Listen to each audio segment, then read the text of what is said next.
वैसे तो हर माँ बाप के लिए बेटी घर के आंगन की लक्ष्मी होती है, लेकिन अगर वही बेटी पुलिस ऑफिस में अपने प्रेमी के संग प्रेम विवाह करने के बाद अपने माता पिता को पहचानने से इनकार कर दें तो जरा सोचिए उस माँ बाप पर क्या बीतती हो।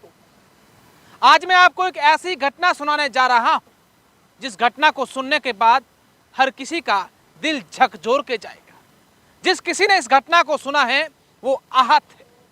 दरअसल 21 साल की सेजल अपने घर से यह कहकर निकल जाती है कि मैं कॉलेज जा रही हूं। कॉलेज के बहाने अपने प्रेमी से वो विवाह कर देती है, प्रेम विवाह कर देती है। फिर वही सेजल एसपी ऑफिस पहुंच जाती है और एसपी ऑफिस में ये कहती है कि साहब मुझे मेरे माता पिता से खतरा है, वो हमें जान से मार सकते हैं, उनको इज्जत प्यारी है।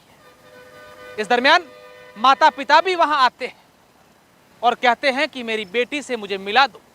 बेटी के सामने गिड़गिड़ाते हैं और बेटी कहती है कि ये कौन है, मैं तो इनको जानती तक भी नहीं। जरा सोचिए उस समय उस माँ बाप पर क्या बीतती हो। और इसी माँ बाप ने थोड़ी देर बाद ट्रेन के आगे जाकर दोनों ने आत्महत्या कर दी। दोनों के शव इस तरीके से क्षत विक्षत हो गए कि उन्हें पोटली में डालकर घर लाना। वाकई में इस घटना को सुनने के बाद हर कोई व्यक्ति यही कह रहा है कि उनके घर में कैसी बेटी ने जन्म लिया था। उसको प्रेम विवाह करना था, उसको अपनी मर्जी से शादी करनी थी, लेकिन कम से कम एक बार अपने माँ बाप से तो पूछ लेती, अपने माँ बाप से तो मिल लेती। दरअसल राजस्थान के पाली जिले का अशोक व्यास और उसकी पत्नी मीना व्यास, उनकी एक बेटी सेजल जिसकी उम्र 21 साल की और उनका एक बेटा, इकलौता बेटा गौरव। दोनों को माँ बाप ने खूब पढ़ाया। अशोक व्यास सब्जी मंडी में एक लारी लगाते थे, आलू प्याज बेचते थे। आलू प्याज बेचकर अपनी बेटी की हर वो ख्वाहिश पूरी करता था अशोक व्यास जो उस बेटी को चाहिए होता था। अपनी बेटी को कॉलेज में पढ़ा रहे थे।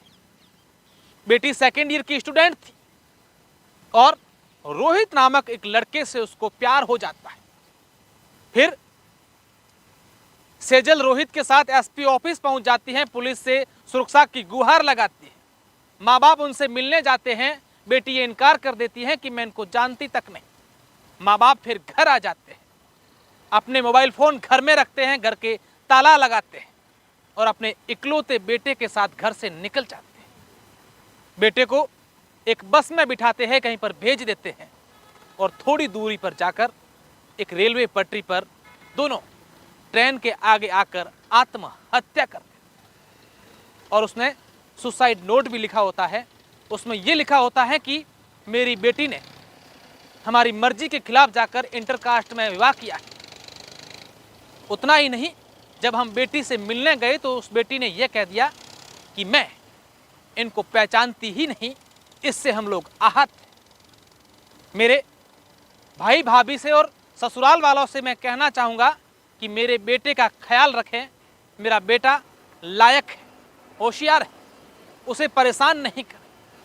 जरा इस घटना को सुनने के बाद, इस पूरे वीडियो को देखने के बाद आपके मन में कहीं ना कहीं ये विचार जरूर आ रहा होगा कि आखिर उस माँ बाप की क्या गलती है जो अपनी औलाद को 20-21 साल तक